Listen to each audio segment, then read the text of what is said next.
विश्वानि देव सवितर्दुरितानि परासुव यद्भद्रं तन्न आसुव।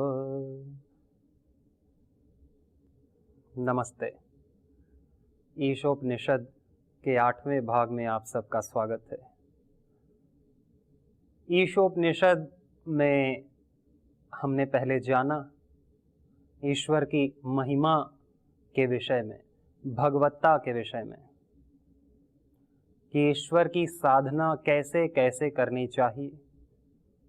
ईश्वर की साधना करने के 2 मार्ग बताए गए हैं, 2 पंथ बताए गए हैं। गीता में भी कहा है, लोके अस्मिन् द्विधा निष्ठा पुरा प्रोक्ता मया नघा ज्ञान योगेन सांख्यानाम कर्म योगेन योगिनाम। एक ज्ञान योग जिसको सांख्य योग भी कहते हैं, जिसको ध्यान योग राज योग भी कहते हैं, और दूसरा है कर्म योग जिसे भक्ति योग भी कहते हैं। एक है ज्ञानियों का मार्ग, जिनकी बुद्धि विकसित हो गई है, जिनको सहज रूप से संसार से वैराग्य हो गया है।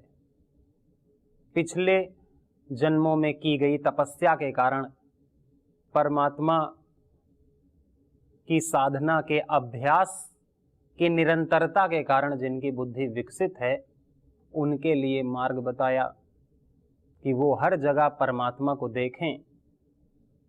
इस जगत में, इस जगत के अंदर, इस पृथ्वी के अंदर जो जगत है उसमें परमात्मा को देखें, त्याग पूर्वक जीवन जिएं, अपने शरीर की न्यूनतम आवश्यकताओं को पूर्ण करके त्याग पूर्वक जीवन जिएं और हर जगह सब में परमात्मा की भावना करें, परम सत्ता उसकी भगवत्ता को हर जगह देखने का प्रयास करें। और जिनकी बुद्धि इतनी विकसित नहीं हुई है, जिनको अभी संसार में रस और सार नजर आता है, जिनका वैराग्य नहीं हुआ, उनके लिए कर्म योग करने का आदेश किया है ईशोपनिषद ने, और कहा है इसके अलावा कोई दूसरा मार्ग नहीं है उनके लिए। 100 वर्ष तक कर्म करते हुए जीने की आकांक्षा करें, अपने कर्तव्यों का पालन करते हुए धर्मानुसार, वेदानुकूल, शास्त्रानुकूल कर्म को करते हुए 100 वर्ष तक जीने की इच्छा करें। इससे वो अशुभ कर्मों से दूर रहेंगे और उनको कर्म बांधेंगे नहीं। ये 2 ही मार्ग इस वैदिक सनातन ऋषि परंपरा के ग्रंथों में बताए गए हैं। और फिर बताया गया है, जो इन दोनों मार्ग पर नहीं चलता है और कोई तीसरा अशुभ कर्मों का मार्ग, छल कपट करके कर्म करने का मार्ग चुनता है, वह आत्मघाती होता है, आत्मा का हनन करता है और इस जन्म मरण के चक्कर में फंस जाता है और अनेका अनेक दुख उठाता है। जन्म मृत्यु जरा व्याधि को बार बार प्राप्त होता है हर एक जन्म में। ऐसा वह आत्मघाती पुरुष घोर से घोर अंधकार से भरे हुए नरक में जाता है और अपने कष्टों को भोग करके अत्यंत पीड़ित होके इन अनेका अनेक योनियों में जन्म लेता है, पशु पक्षी इत्यादि बनता है, और फिर कभी उसके भाग्य से, परमात्मा की कृपा से यह मानव जन्म भी मिलता है सुधरने के लिए, कुछ सत्कर्म करने के लिए, परोपकार करने के लिए, साधना करने के लिए। इन अदृष्ट सत्यों को जो दिख रहा है वो क्या है और जो नहीं दिख रहा वह क्या है, इन सत्यों को जानने के लिए परमात्मा हमें अवसर देते हैं, और जो इस अवसर का लाभ ले लेता है, जो सत्संग के माध्यम से योगाभ्यास की निरंतरता के माध्यम से, स्वाध्याय, सद्ग्रंथों के स्वाध्याय के माध्यम से और गुरु के मार्गदर्शन पर चलने के माध्यम से अपने जीवन को जो ऊपर उठा लेता है, जो सात्विक शुद्ध बना लेता है अपने जीवन को, उसका जीना सार्थक सफल है। तो हम शास्त्रानुसार अपना जीवन जिएं। जो मार्ग शास्त्र हमें दिखा रहे हैं, जो मार्ग गुरु हमको दिखा रहे हैं, उस पर चलने का प्रयास करें। इस जीवन को हम थोड़ा सा समझकर, सीरियस होकर के जिएं। बेहोशी में जिएंगे तो जीवन के ये पल निकल जाएंगे और हम सोचेंगे कि हमने क्या किया आज तक, हम ऐसा तो नहीं जीना चाहते थे। आखिर हमने वो शुभ काम जो हम करना चाहते थे वो क्यों नहीं किया, और मैंने अशुभ काम क्यों किया जो मैं नहीं करना चाहता था।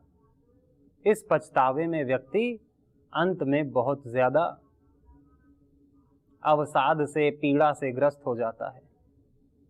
जब उसके पास समय नहीं रहता तब वह पछताता है कि मैंने सत्कर्म का, परोपकार का, योग का, यज्ञ का, दान और तप का जीवन, श्रेष्ठ जीवन क्यों ना जिया।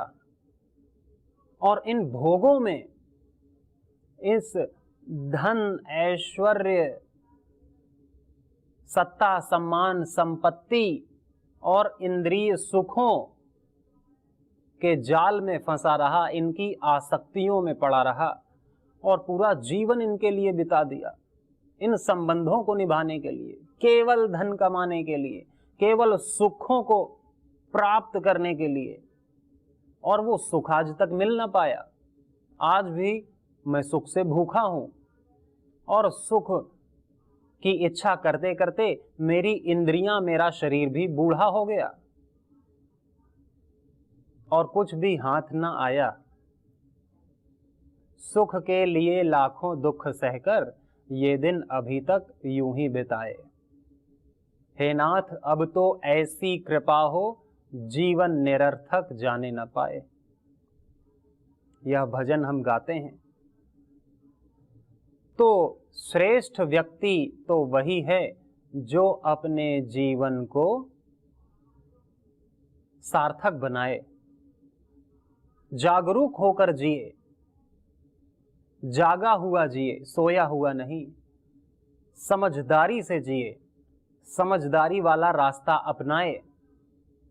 वो रास्ता नहीं जो दुनिया अपना रही है, देखा देखी नहीं। वो रास्ता जो हमारे ऋषियों ने, जो हमसे अत्यंत प्रेम करते थे, जिन्होंने इतने मोटे मोटे ग्रंथ प्रेम पूर्वक लिखे, जिनको कोई सम्मान की कामना नहीं थी कि मेरा नाम होगा, मैं ग्रंथ लिख दूं, मुझको पुरस्कार दिया जाएगा, ना, केवल उन्होंने अपने शिष्य, प्रिय शिष्यों के लिए और आगे आने वाली पीढ़ी को मार्ग बताने के लिए ये ग्रंथ लिखे, वेद उपनिषद प्रकट किए गए। साक्षात ध्यानस्थ होके जो ऋषि थे और परमात्मा ने साक्षात उनके हृदय में जो अपनी वाणी उतारी, उनको उन्होंने लिख दिया कि ये वाणी केवल मेरे ही काम ना आए, केवल मेरा ही जीवन दिव्य ना हो, जो मुझको समझ में आया है, जो मैंने देखा है, उसके बारे में मैं कुछ लिखूं ताड़पत्रों पर, जो आने वाली पीढ़ी का मार्गदर्शन कर सके, जिनको पढ़ करके, जिनको सुन करके जीवन जीने की कला मनुष्य सीख सके और कुछ लाभ ले सके हमारे शब्दों का और जीवन को सार्थक बना सके। सारा प्रयास हर मनुष्य का होता है जीवन को सार्थक बनाने का, परंतु जो भारत में जन्मा है उसका सौभाग्य है, अहोभाग्य है कि भारत में ही गुरु परंपरा है, भारत में ही संन्यास परंपरा है, भारत में ही अनेका अनेक ऋषि मुनि, मनीषी, मनीषिकाएं, वीर वीरांगनाएं जन्म लिए। श्री राम कृष्ण की परंपरा भारत में है। इतने सारे ग्रंथ, मोक्ष ग्रंथ, धर्म ग्रंथ भारत में हैं। गुरु परंपरा, गुरुकुलीय पद्धति भारत में है। भले ही आज वो लुप्त हो गई हो किन्हीं राजनैतिक कारणों से, परंतु अभी भी बीज रूप में है। शास्त्रों का ज्ञान और शास्त्र अभी भी घर घर में गीता रामायण पाए जाते हैं, गुरु बनाए जाते हैं। गुरुकुलीय पद्धति आज भी जीवित है। परम पूज्य स्वामी जी के अखंड प्रचंड पुरुषार्थ से आज योग घर घर पहुंचा है, आयुर्वेद घर घर पहुंचा है। ये शास्त्र की परंपरा दूरदर्शन के माध्यम से, टीवी चैनल्स, इंटरनेट आदि सोशल मीडिया के माध्यम से घर घर तक पहुंची है। यह परमात्मा की कृपा ही है कि कभी भी 100% अंधकार नहीं होगा इस जगत में, न 100% प्रकाश हो जाएगा। कुछ लोग अज्ञान में अवश्य रहेंगे, परंतु हम ज्ञान में रहें, अज्ञान में ना रहें। जो अज्ञान में जी रहे हैं, जो सांसारिक जीवन जी रहे हैं, सफलता को, शांति को, एकाग्रता को, सुख आनंद को जो संसार में ढूंढ रहे हैं, उनको ढूंढने दिया जाए। परंतु जिसको समझ में आ जाए कि संसार में कोई अंतिम सुख नहीं है, कोई आनंद नहीं है, इस सांसारिक वस्तुओं का कोई अंतिम मूल्य नहीं है जो मरते समय भी हमको सुख दे, अगाध सुख दे, अंदर की शांति मिल जाए मरते समय भी, और उसके बाद में भी ये संपत्ति हमारे साथ रहे, ऐसा तो नहीं है। इसका कोई भी अंतिम मूल्य नहीं है। ये सब मिट्टी हो जाएगा हमारे लिए अंतिम समय। ये सब कुछ मिट्टी से ही बना है। यह घर भी, सोना चांदी हीरे जवाहरात, सारे के सारे धन जिसको हम कहते हैं गाड़ी, वो सब इस धरती से बना है, मिट्टी से बना है। और वो सब एक दिन हमें मिट्टी ही नजर आएगा, किसी काम का नहीं रहेगा। परंतु व्यक्ति अपना सारा जीवन यदि मिट्टी पाने के लिए बिता देता है तो अपना जीवन वो मिट्टी कर देता है। इस अनमोल जीवन को, जो अमूल्य है, अद्भुत, अतुलनीय, जिसकी कामना स्वयं देवगण भी करते हैं। केवल मनुष्य जन्म ऐसा है जिसमें हम अपनी वृद्धि कर सकते हैं, अपने चित्त को शुद्ध कर सकते हैं, तीव्र गति से जितना हम चाहें उतनी तपस्या करके, उतना सत्य आचरण करके, शास्त्रानुसार जीवन जी करके अपने जीवन को उन्नत कर सकते हैं कि अगले जीवन में हमारा जीवन और उन्नत हो, फिर और उन्नत हो, और सैकड़ों जन्म जैसी वृद्धि हम एक जन्म में प्राप्त कर सकते हैं। मनुष्य जीवन केवल एक ऐसा जीवन है, इसको हम जानकर अपने जीवन को समझदारी पूर्वक, होश पूर्वक जिएं तो संसार की सेवा करें, परोपकार करें, संसार से प्रेम ना करें, अपने कर्तव्यों का पालन करें। प्रेम किससे करें? स्वयं परमात्मा से, क्योंकि वही सब कुछ है, उसी का सब ऐश्वर्य है। ये ऐश्वर्य जिसका है उससे प्रेम करें, उसकी भगवत्ता को देखें चारों तरफ। सब मनुष्यों में उसी का सौंदर्य है, मनुष्य में उसी की शक्ति है, इस धन में उसी की चमक है। सब में परमात्मा की भगवत्ता देखें और प्रेम हमारा उससे हो। इसीलिए तो हम स्तुति करते हैं, प्रार्थना करते हैं प्रभु से, उपासना करते हैं। स्तुति करने से हमें प्रेम हो जाता है। जिस भी व्यक्ति से हम प्रेम करते हैं तो हम उसके अच्छे अच्छे गुण गाते हैं, और जहां भी उसकी प्रशंसा हो रही होती है तो हम सुनते हैं कि अरे वाह, ये तो उस व्यक्ति की प्रशंसा हो रही है जिसको मैं प्रेम करता हूं। तो हमें अच्छा लगता है उसके बारे में अच्छा अच्छा सुनना, और किसी के बारे में हम अच्छा अच्छा सुनते हैं तो हमारी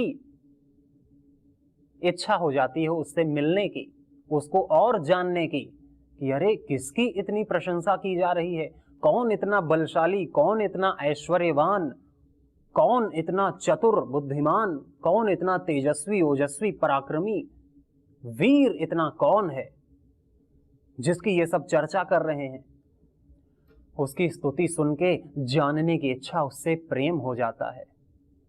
इसीलिए सारे शास्त्र परमात्मा की स्तुति कर रहे हैं और ये सारी प्रकृति ही परमात्मा की स्तुति कर रही है, उसकी भगवत्ता का बखान कर रही है और बता रही है कि तुम मनुष्यों मेरे ऊपर मुग्ध हुए जा रहे हो, इस सांसारिक वस्तुओं के ऊपर, इन व्यक्तियों के ऊपर, परिस्थितियों के ऊपर मुग्ध हुए जा रहे हो, परंतु हमें जो भी सौंदर्य, जो भी ऐश्वर्य, जो भी चमक, जो भी आकर्षण तुमको नजर आ रहा है वो सब उसका है, परमात्मा का, जो सर्वत्र व्याप्त सत्ता है, जो सर्वनियामक सत्ता है, जो सबका नियंत्रण कर रही है, सबका नियमन, सब पर शासन कर रही है, जो ईशन कर रही है, जो ईश है।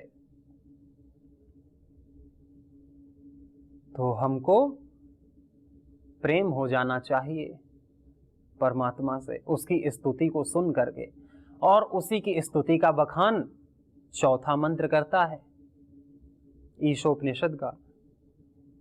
अनेज देकम मनसो जवीयो नैन देवा आपनुवन पूर्वमर्षत तद्धावतो अन्यान्यत्येति तिष्ठत तस्मिन्नपो मातरीश्वा दधाति। अनेज देकम मनसो जवीयो, वह परमात्मा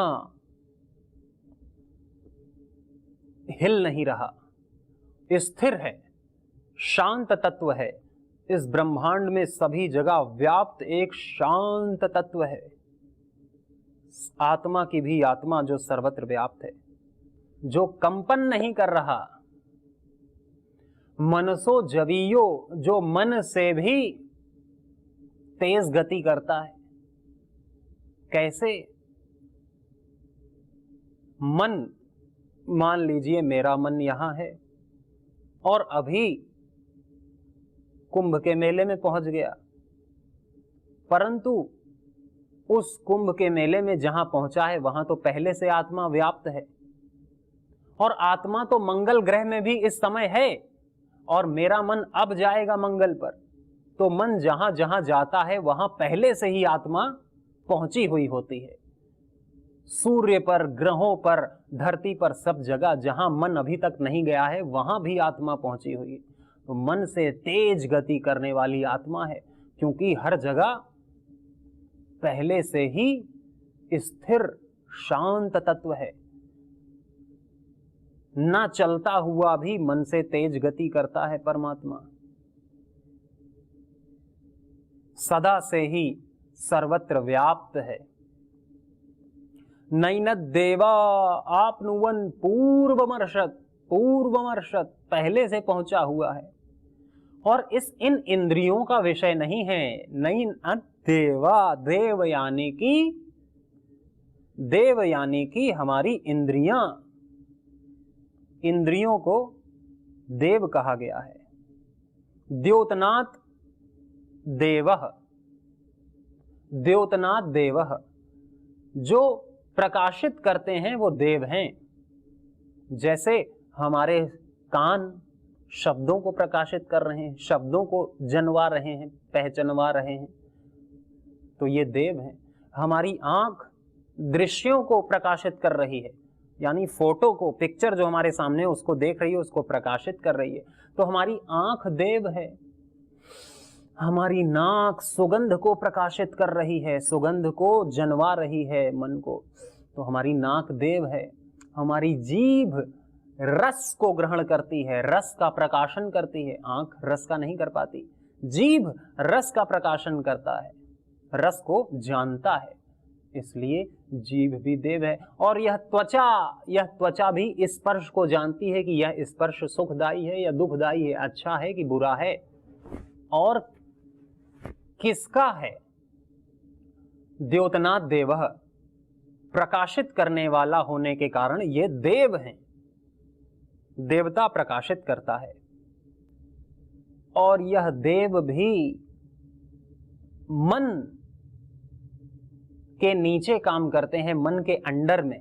ये सारे जो हमारी ज्ञानेंद्रियां हैं, जिनको देव कहा गया है, ये सारी इंद्रियां किसके वश में हैं? मन के वश में हैं। ये सारी विषयों को ग्रहण करती हैं और मन को देती हैं, और मन अंतर आत्मा तक इसको पहुंचाता है।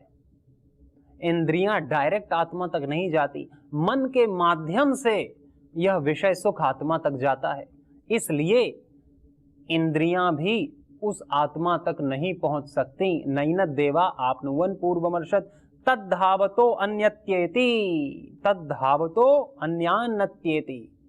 यानी यह आत्मा शीघ्र गति करने वाला सबको पीछे छोड़ देता है। इंद्रियों को, मन को, चित्त को, अहंकार को, बुद्धि को, सारे प्राकृतिक तत्वों को पीछे छोड़ देता है और सब जगह व्याप्त है, जहां ये इंद्रियां व्याप्त नहीं, जहां ये प्रकृति व्याप्त नहीं। तिष्ठत् तस्मिन्नपो मातरीश्वा दधाति, सब जगह रहता हुआ मातरीश्वा, यह वायु को जो सब में प्राण दे रहा है, प्राण ऊर्जा का संचार कर रहा है, जो मेघ में, जल में, सूर्य में दहन का, प्रकाशन का और उष्णता का देने वाला है, यह वायु भी आत्मा के कारण ही काम कर रहा है। और यह वायु जहां जाता है, आत्मा वहां पहले से विद्यमान है। इन सभी प्राकृतिक शक्तियों को शक्ति देने वाला परमात्मा है। उस परमात्मा का हम ध्यान करें, उसकी कृपा हमें प्राप्त होगी। अवश्य हम परमात्मा पर ध्यान लगाएं, उसका जप करें, उसके लिए कर्म करें। ऐसी हम सबकी शुभकामनाएं सबके प्रति हैं। आज के लिए इतना ही। इसी विषय को हम आगे अगली कड़ी में बढ़ाएंगे। तब तक के लिए ओम शांति ही शांति ही शांति ही।